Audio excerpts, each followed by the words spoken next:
नमस्कार दोस्तों, मैं हूं डॉक्टर दलजीत सिंह। आप देख रहे हैं यूट्यूब चैनल क्वेस्ट इंडिया। दोस्तों, आज हमारे साथ में मेहमान है डॉक्टर अशोक दुहन जी। तो अशोक जी मेरे साथ में स्कूल टाइम से हैं, मतलब हमने स्कूलिंग साथ में की, फिर कॉलेज हमने साथ में किया, उसके बाद में हमने यूनिवर्सिटी के अंदर साथ में गए और अब हम दोनों ही गवर्नमेंट जॉब के अंदर हैं।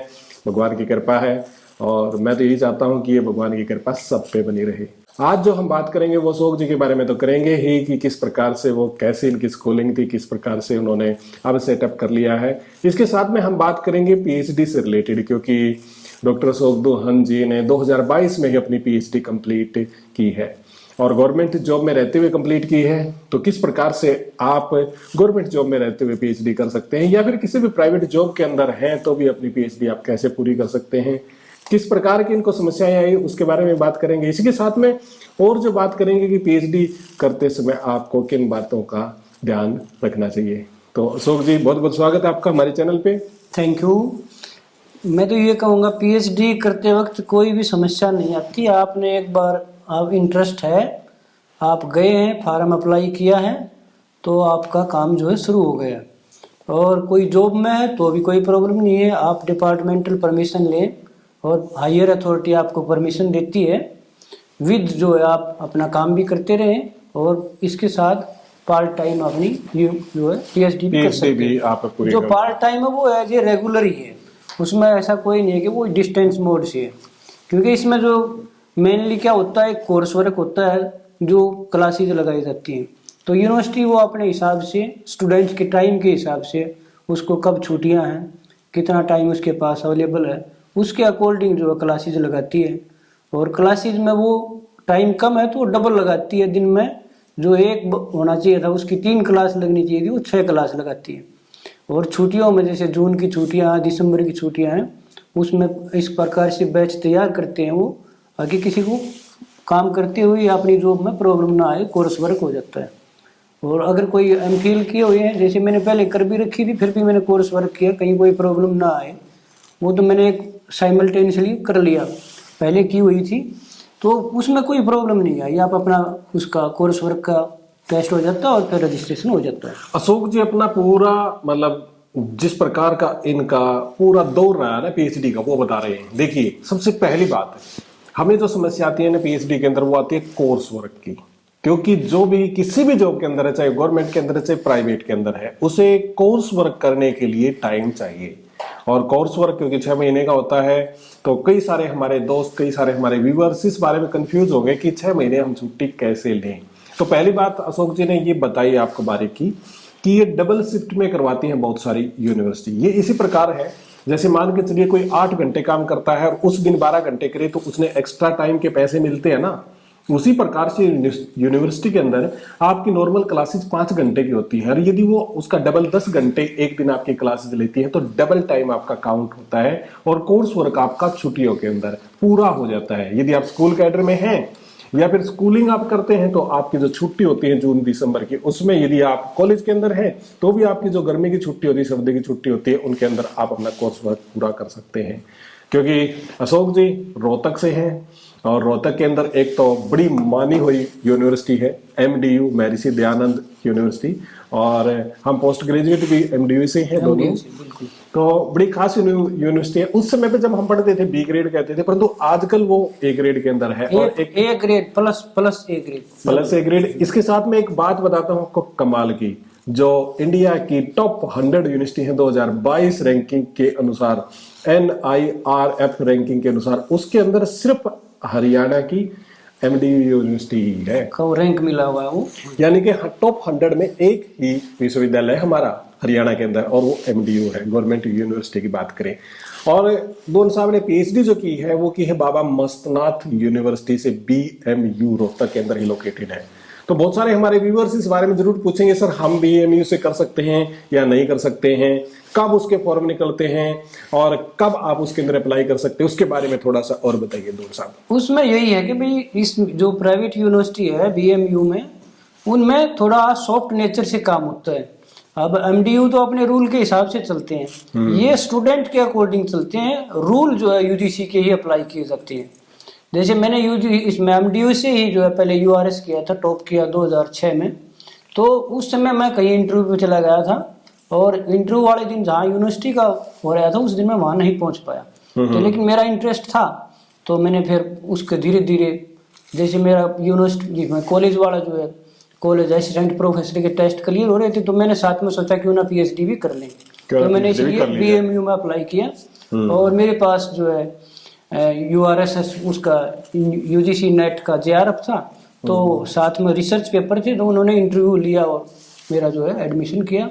तो मेरे पास एमफिल होती हुई मैंने कोर्स वर्क को प्रेफरेंस दी, कोर्स वर्क किया और टेस्ट के बाद फिर जैसे ही रजिस्ट्रेशन हुआ अपने काम पर लग गए। और टाइम बाउंडेशन के हिसाब से काम करवाते हैं, आपको टाइम दिया जाता है, उसमें काम करो। अशोक जी जो पूछना चाह रहे हैं ना, हम भी पूछना चाह रहे हैं, जो बाकी में हमारे व्यूअर्स जानना चाहेंगे, क्या उसके फॉर्म निकलते हैं या किसी भी टाइम हम वहाँ पे अप्रोच कर सकते हैं? नहीं, फार्म का टाइम है उसका, जैसे एडमिशन का टाइम है जुलाई अगस्त में टाइम मोस्टली जो है अगस्त में निकलते हैं।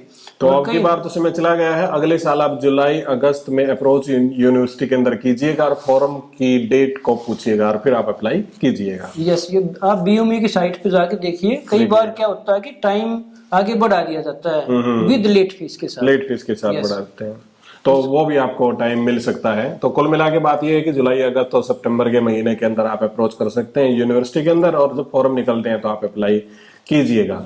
इसके साथ में अशोक जी आगे बताइएगा कि ड्यूरिंग पीएचडी आपको कोई समस्या आई? नहीं, कोई भी इस प्रकार की प्रॉब्लम नहीं आ रही है। जिस प्रकार ना मतलब एक बताया जाता है कि प्राइवेट यूनिवर्सिटी थोड़ी सी फीस के लालची होती है, तंग भी कर लेती है वगैरह वगैरह, इस तरह की बात बताइए। वो स्टूडेंट ही अगर उसमें लूज रह जाता है, अपना काम टाइम पर नहीं करता, तो यूनिवर्सिटी का तो अगले स्टूडेंट लेने होते हैं, तो वो फिर फाइन उससे लेंगे। आप अपना टाइम पे काम कीजिए, कोई प्रॉब्लम नहीं है। और उसमें दोनों मोड हैं, आप अगर यूजीसी नेट है, जेआरएफ है, तो आपका एडमिशन जल्दी होता है, वरना वो जो है स्क्रीनिंग टेस्ट भी लेते हैं, आप टेस्ट दीजिए, टेस्ट के हिसाब से भी होता है, तो दोनों उसमें भी आप कर सकते हैं। अच्छा दोस्तों, मैं आपको एक बात और बताना चाहता हूं कि यदि आप गाइड के साथ आपकी ट्यूनिंग अच्छी है या गाइड आपका नॉन है, जान पहचान का है, तो आपका काम बेहद आसान हो जाता है। तो दून साहब के गाइड, आपके गाइड कौन से थे? हाँ, उसमें हमारे जो है गाइड हैं डॉक्टर सुधीर मलिक जी थे। डॉक्टर सुधीर मलिक अभी भी हेड ऑफ है, काम अच्छा काम डिपार्टमेंट है वहाँ पे और अच्छा काम करवा रहे हैं। तो गाइड से शायद आपकी जान पहचान थी? जान पहचान तो ये बस काम है, इंटरेस्ट की बात है दोनों की। आपका टॉपिक और उनका जो है वे ऑफ काम कराने का कौन सा वे तरीका है, बिल्कुल उन्होंने जिस फील्ड में काम किया वो उसको जो अच्छी तरह समझते हैं और जल्दी काम कराते हैं। आप एकदम से नया टॉपिक लेते हैं तो गाइड दूसरे आ जाते हैं, तो गाइड वेरी करता है। अच्छा अशोक जी, एक बात और बताइएगा कि नए जो फ्रेश कैंडिडेट हैं जो पीएचडी भी करना चाहते हैं, मतलब पर्टिकुलरली जो असिस्टेंट प्रोफेसर बनना चाहते हैं, चाहे कॉलेज के अंदर हो चाहे यूनिवर्सिटी के अंदर हो, तो जो असिस्टेंट प्रोफेसर बनना चाहते हैं, क्या उनको, पहली बात तो मैं आपसे पूछना चाहूंगा, क्या उनको पीएचडी करनी चाहिए? बिल्कुल, साथ साथ में आप कर सकते हैं, अपनी तैयारी भी करें, तो सबसे बढ़िया बात है कि अपनी तैयारी भी करें और पीएचडी भी करें। इसके साथ के अंदर मैं आपको बताना मैं जो आपसे पूछना चाह रहा था वही पूछना चाह रहा था कि जो नए फ्रेश कैंडिडेट हैं और जो पीएचडी करना चाह रहे हैं उनके लिए क्या टिप्स है? टिप्स तो यही है भाई, आप जो है पहले तो यूजीसी को नेट की कीजिए, जेआरएफ पहले यूजीसी नेट या जेआरएफ की तैयारी कीजिए बिल्कुल, और साथ में आप जो है अपना स्क्रीनिंग टेस्ट दीजिए, एडमिशन लीजिए। उसमें एक ट्रेंड बना हुआ है कि पीएचडी में एडमिशन लेने के बाद आप काम नहीं कर सकते हैं, साथ साथ दोनों काम कर सकते हैं। आपको थोड़ी सी ट्यूनिंग तो बनानी पड़ेगी ही, क्योंकि ट्यूनिंग आपकी अच्छी इस प्रकार बनानी पड़ेगी क्योंकि आपको कंपटीशन की भी तैयारी करनी है और आपको मतलब पीएचडी का काम भी करना है।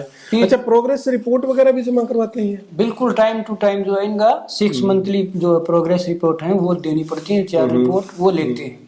और आपने पता है इंटरेस्ट जो पीएचडी का मूल मंत्र ही क्या है, रिसर्च का इंटरेस्ट होना जरूरी है।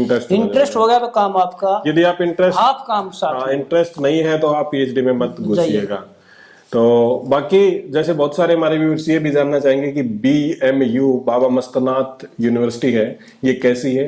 बेहद अच्छी है और रोहतक के अंदर लोकेटेड है और इसकी रेपुटेशन काफी अच्छी है, बहुत बढ़िया इंफ्रास्ट्रक्चर है, बहुत बढ़िया इंफ्रास्ट्रक्चर है। तो इसके साथ में अशोक जी एक बात और बताइएगा कि जब आपने पीएचडी की तो उसके बाद जो आपकी इवेलुएट करने के लिए पीएचडी की थीसिस है वो मतलब कितने गाइड्स के पास गई थी? गाइड के बाद जैसे रूल में है 2 गाइड होते हैं रूल में बाहर 2 की guide यूनिवर्सिटी में, तो 2 के पास गए और एक उनमें से जो है वाइवे के लिए भी आए हैं। एक वाइवा के लिए आए। स्टार्टिंग में जब टॉपिक सिलेक्ट होता है, वाइवा होता है, उसमें तो एमडी यूनिवर्सिटी से ही प्रोफेसर आए हमारे। अच्छा, हाँ। पहले एमडी से आए थे। यस। जब आपका टॉपिक सिलेक्ट हुआ तो बाद में जब आपकी थीसिस को इवैल्यूएट किया गया तो वो बाहर हाँ, वो दूसरी यूनिवर्सिटी से आए। हाँ, 2 प्रोफेसर या एसोसिएट प्रोफेसर के पास वहां पे चेक होने के लिए जाती है और फिर वो यस होके आती है। तो मतलब ऐसा काम नहीं कि आप ये कहें कि प्राइवेट यूनिवर्सिटी के अंदर मतलब अप टू द मार्क काम नहीं होता है, बड़ा अच्छा काम होता है। और यदि आप इंटरेस्ट लेते हैं तो और भी बढ़िया और अच्छा काम होता है। तो ये तो अशोक जी की जो आपने कैलिबर्स के बारे में जाना कि उन्होंने पीएचडी कैसे की और किस प्रकार से उन्होंने अपने पीएचडी की यात्रा पूरी की।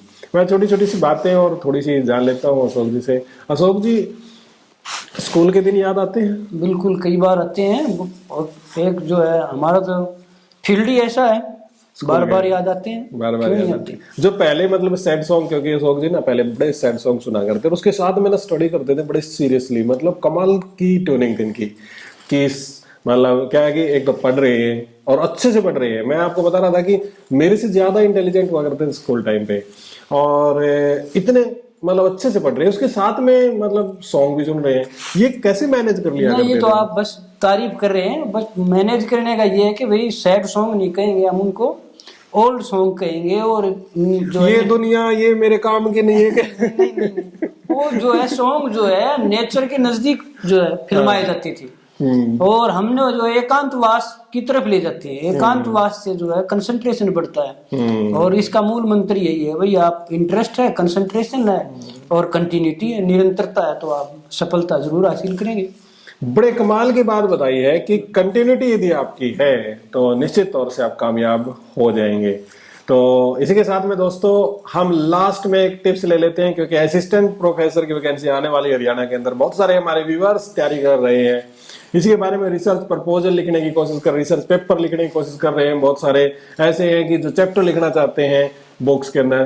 तो यदि इन सब के अंदर आपको हमारी हेल्प चाहिए तो आप स्क्रीन पे जो नंबर दे रखा 8818000113 इस पे आप कॉल कर सकते हैं। इसके ऊपर कॉल से पहले आप मैसेज छोड़िएगा और हमारे व्हाट्सएप प्रीमियम ग्रुप को आप ज्वाइन कर सकते हैं, जो एक नॉमिनल फीस के साथ है 100 रुपीज।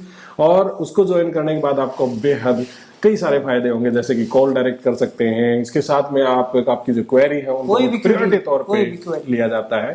पीएचडी से रिलेटेड कोई आपका क्वेश्चन है और डॉक्टर अशोक दुहन जी से आप जानना चाहते हैं तो आप कमेंट कर सकते हैं। आप कमेंट यूट्यूब पे कीजिएगा, व्हाट्सएप पे कीजिएगा, इंस्टाग्राम पे कीजिएगा, टेलीग्राम पे कीजिएगा, सब जगह क्वेश्चन इंडिया के नाम से आपको मिल जाएगा। तो दोस्तों अब दीजिएगा हमें इजाजत, हम मिलते हैं बहुत ही जल्द आपको अगले वीडियो में। अशोक जी आपका भी बहुत बहुत थैंक यू, धन्यवाद आपका।